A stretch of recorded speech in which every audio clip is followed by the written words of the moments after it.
What is up, everyone? JD here. I hope you're doing well today. I got an exciting look at for you today, meaning we're going to look at this knife, but it's not going to be your typical review. Let's go ahead and get into it.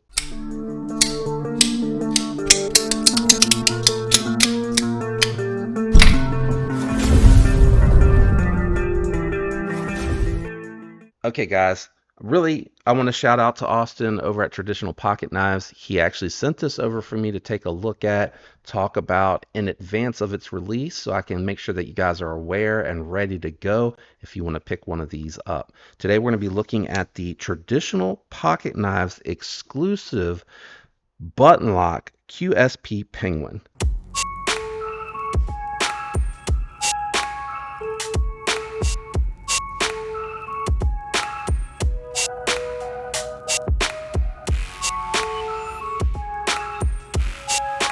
That is a mouthful. Let's go ahead and go through the normal review and then we'll talk a little bit about the knife. So what we're going to do is some size comparisons up front in case you're not familiar with the Penguin, what the size would compare to or anything like that. We'll start with the Para 3 lightweight, which it's very comparable to, guys. This is definitely a small, very lightweight, friendly EDC, and there it is against the Spyderco Shaman. We'll go ahead and hang on to the Para 3 here and bring out a more medium-sized EDC. This is going to be the Migron Montreal, also very similar to the Bug Out. So the Penguin is definitely a smaller EDC. Let me go ahead and get the Shaman out of the way in case anyone's a little bit more familiar with a budget-friendly size. Again, this is going to be very comparable also to your Rat 1, and then the lightweight was comparable to your Rat 2. I don't do those because they're just a little too outdated for my taste to keep into my inventory. So I like the button lock Amorite for a full-size comparison. I think what you really want is just perspective, right?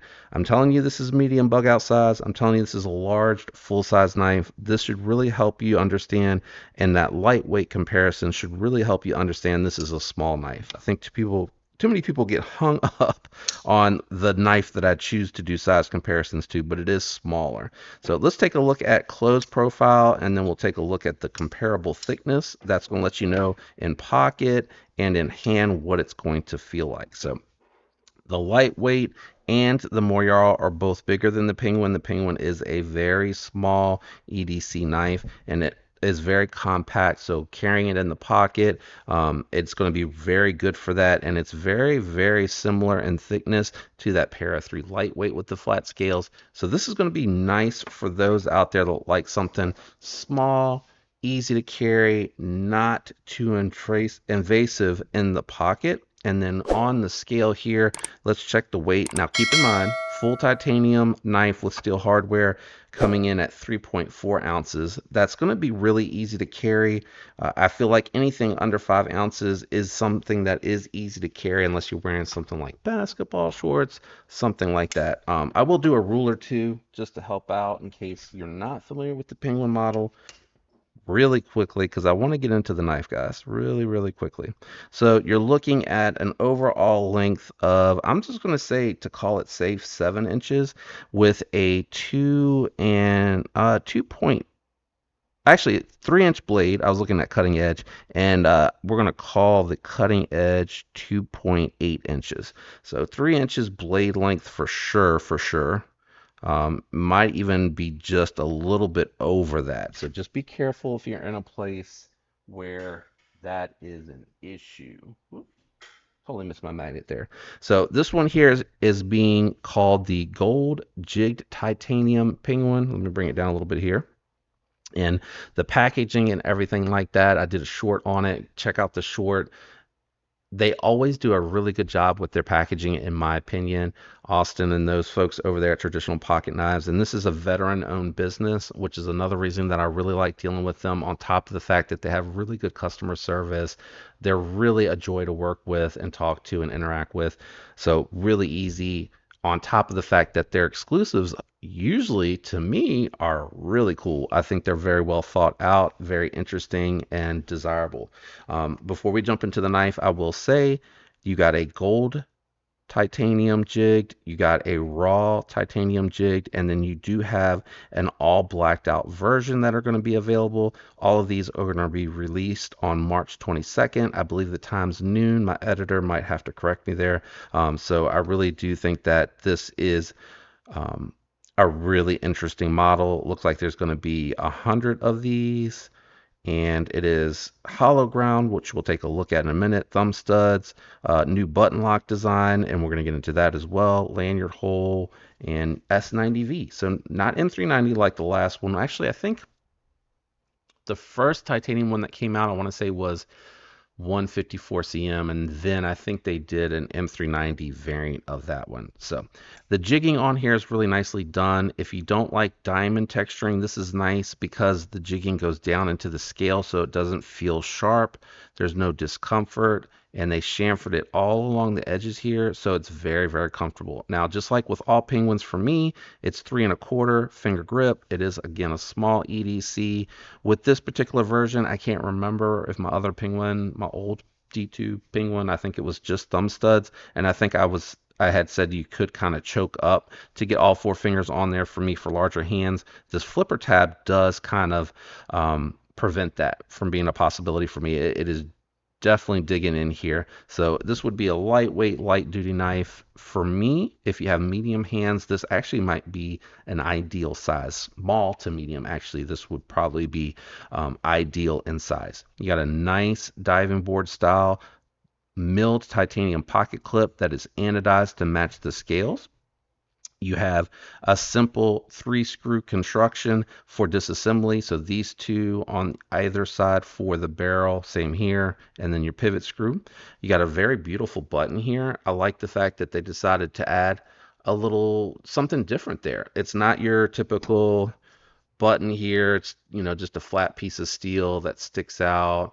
Civivi does put, I think, a little texture on it to kind of grip onto. Really can't tell at this angle, but I think that they do. But you have a little milling there, a little line, just a little something for the design. QSP Penguin, or QSP thumb studs rather, they always feel very nice to deploy.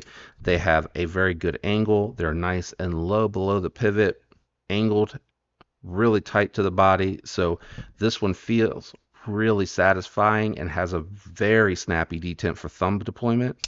The actually thumb deployment on this one for me and the reverse flick for me are my favorite means of deployment. They nailed it. This is extremely well tuned, very satisfying to open. Again, thumb studs here, kind of like with crossbar locks. I feel like because they're up, they're angled well, in tight to the body, that makes it very, very satisfying to deploy this one. And the sounds are incredible, guys. Take a listen to this.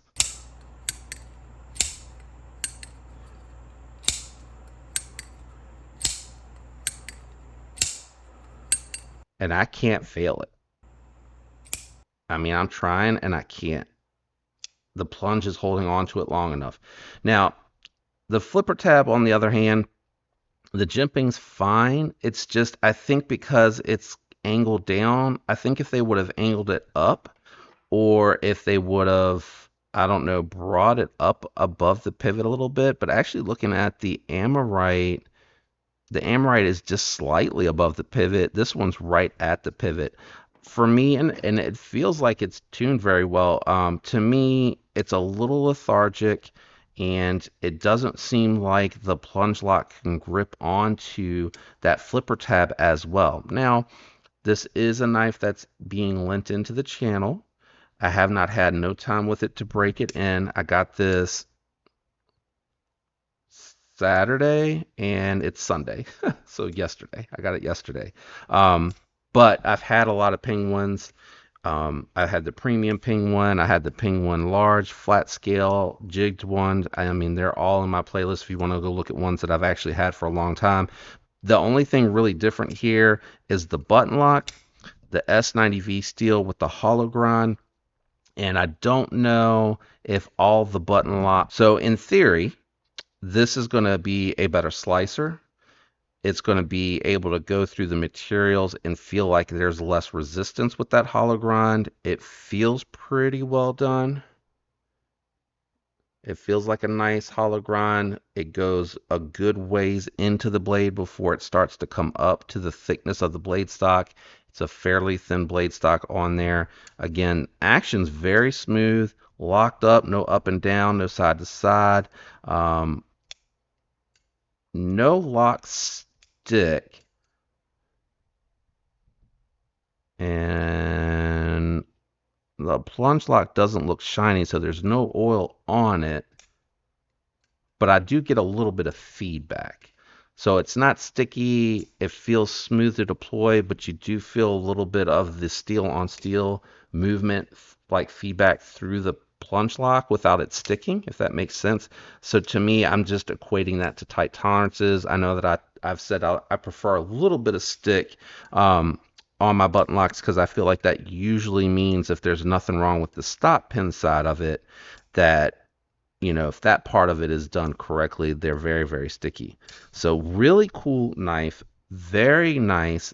My code JDTPK will get you $5 off of this. So it'll come in at 160, which I think is outstanding for titanium with S90V hollow ground. I don't know if the button, he said the button, right? Oh, and improved sharpening tool. Oh yeah. So the plunge stops way back here. The edge termination, or the plunge termination rather, is way back here. So you got, yeah, you got a really nice sharpening tool on here. You'd be able to get quite a few sharpenings out of this one. That is nice. I missed that. I missed that. What did I see here? I saw something. Improved sharpening tool. Those new button lock design. So I'm assuming that design on there is different. I'm just trying to look at the picture of the other one. Maybe they're just saying it is their new button lock and this is an exclusive variant of it. That could be what it is. It could be what it is. I could be misunderstanding entirely. So take that with a grain of salt. Let me close that back out. Yeah, so this is a really cool version, guys. And, I would say the flipper tab works well, but you got to rip it. You don't want to try to build up the detent and then flip it because it could potentially fail. Now, I say that, and I bet if you could disassemble this, you could clean everything out and put a good lube on there plus break-in time. I bet you it would feel even better. I would say your flipper tab feels good. I would say your thumb stud action on here is outstanding. Like, this is probably